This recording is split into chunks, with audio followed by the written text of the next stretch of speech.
Bravo, bravo, bravo, bravo. C'est ce que l'on peut dire sur ce match et cette finale.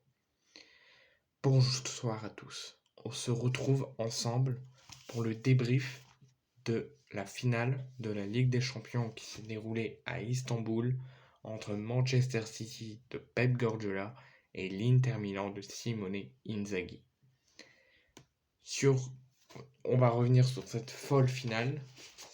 D'abord, je vais vous annoncer pour ceux qui n'ont pas pris connaissance des compositions, ou le rappeler pour ceux qui ne le savaient déjà, les compositions officielles avant cette rencontre de Manchester City ainsi que les joueurs sur le banc, et pareil côté interiste avec les entrées. Donc côté Manchester City, Pep Guardiola nous a concocté un 3-2-4-1 avec Ederson au but, Ake, Diaz, Akanji, Rodri, Stones, Grealish, Gundogan, De Bruyne, Bernardo Silva et Erling Haaland. Sur le banc, on a eu Walker, Foden, Phillips, Laporte, Ortega, Juan Alvarez, Sergio Gomez, Mahrez, Perrone, Carson, Palmer et Lewis. Côté Manchester City, Kyle Walker et Phil Foden sont les deux seuls qui sont rentrés durant cette rencontre. Côté interiste, Simone Inzaghi nous a concocté un 3-5-2 avec Onana au but, Darmian, Acherbi, Bastoni, Dumfries, Barella, Brozovic, Calhanoglu, Di Marco, Dzeko et Lautaro Martinez. Sur le banc, on avait Gosens, Belianova, Mkhitaryan, Ambrosio, Lukaku, Handanovic, Gagliardini, De Viril, Skriniar, Correa et Cordaz. Les joueurs qui sont rentrés, Gosens, Belianova, Mkhitaryan, Lukaku et Ambrosio. Et Lukaku a pris un carton jaune. Ensuite, on va revenir sur la première mi-temps de cette finale, donc comme je vous l'ai dit, remportée par Manchester City. Donc on voit, 10, 15, voire 20 minutes totalement dominées par Manchester City. On voit des Interistes déjà très fatigués, asphyxiés, bousculés, dominés, plein de mauvais à l'esprit sur les 20 premières minutes de l'Inter et sur les 20 premières minutes de Manchester City, parce qu'on voit des Interistes en grande, mais même très grande difficulté face à une équipe de Manchester City très grande, avec des contres à répétition, du pressing des Citizens quand l'Inter a le ballon et essaye de construire pour attaquer. Manchester City fait du pressing. Dès qu'ils sont en deux doigts de perdre la balle, ils sont là pour aller la récupérer, repartir en contre. Il y a la récupération du ballon vraiment mordant, avec de l'envie, de la dignité. Franchement, 20 minutes excellentes du côté de Pep Guardiola et de ses hommes. Côté interiste, comme je l'ai dit, c'est 20 minutes asphyxiantes et excellentes du côté de Manchester City face aux interistes.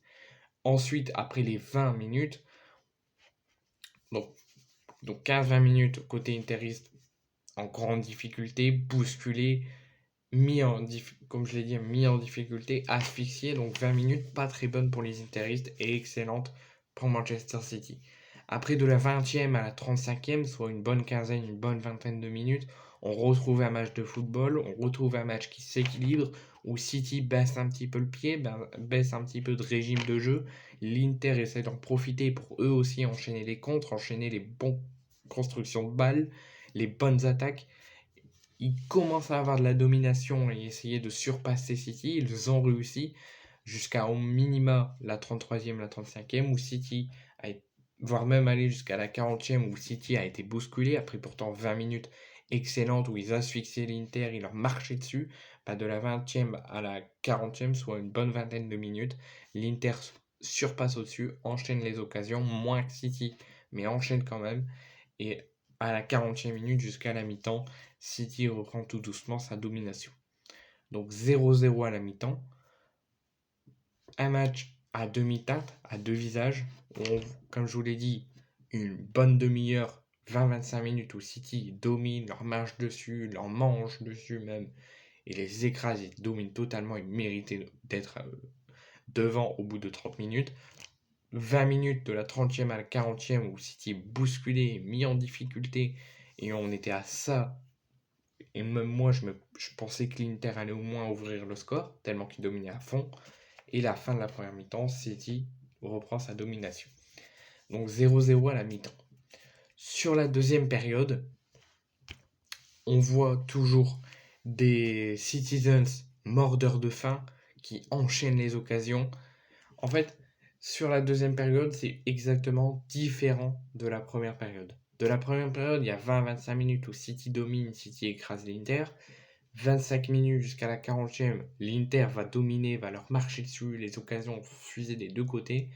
Tandis que la deuxième période, c'est vraiment un match de football, un match de finale de Ligue des Champions. L'Inter enchaîne les contres, enchaîne les coups, enchaîne les fautes, fait qu'attaquer. Pareil du côté de City, où ils enchaînent les contres, les corners, les centres. Ça part de partout. C'est vraiment un match de football par rapport à la première mi-temps où c'était en demi-visage, en demi-teinte. La deuxième période, les occasions ne se sont jamais arrêtées. Les contestations, les corners, les frappes, rien ne s'est arrêté. Et ça a payé de la forte domination de Manchester City dans ce match, surtout en première période. En deuxième période, certes, les deux ont dominé, mais le plus qu'a dominé, c'est City. Et City, même s'ils chantaient jusqu'à la dernière minute que l'Inter pouvait, ils en avaient la possibilité d'arracher au moins les prolongations, et ça aurait été tellement mérité. City mérite de s'imposer, et je leur dis un grand bravo, parce que officiellement ce soir, City réalise le triplé en cette saison 2022-2023. Ils ont remporté la Première Ligue, ils ont remporté la Coupe d'Angleterre, la FA Cup, il manquait juste la Ligue des Champions pour faire le triplé, et c'est chose faite. C'est pas non plus historique, mais c'est quand même quelque chose à constater et rare à constater qu'une équipe en une saison fasse un triplé et remporte les 3 trophées qu'il faut remporter dans une saison, et qu'un entraîneur reste aussi longtemps. Et il y avait une série à arrêter aussi pour Pep Guardiola, il remportait tout le temps la Ligue des Champions, sauf en dehors du FC Barcelone. Et il l'emporte ce soir avec Manchester City. Donc bravo à Pep Guardiola pour encore avoir remporté sa 5e Ligue des Champions, avoir remporté une Ligue des Champions hors du FC Barcelone, et bravo du coup aussi déjà aux Interistes sur leur parcours en Ligue des Champions, qui ont été performants jusqu'au bout, qui n'ont rien lâché. Même dans ce match, il y a eu un moment où ils flottaient, ils étaient un petit peu fatigués, mais ils lâchaient rien non plus. Ils ont très bien travaillé. S'ils auraient gagné la Ligue des Champions, j'aurais été très content pour eux, ça aurait été mérité. City a fait le même parcours que l'Inter, excellent, magistral, et ils méritent aussi de remporter la Ligue des Champions. Donc ils réalisent quelque chose de nouveau, ils remportent leur toute première Ligue des Champions de leur histoire. Et franchement, là, c'est quelque chose à constater, en plus de leur triplé cette saison, avec la Première Ligue, la Coupe d'Angleterre et la Ligue des Champions. Donc City est champion d'Europe, City remporte sa première Coupe d'Europe de leur histoire, et je leur dis tout simplement bravo, on a vu une belle finale, un beau match de football, une belle équipe de l'Inter et de City, je me suis régalé. Maintenant, rendez-vous la saison prochaine.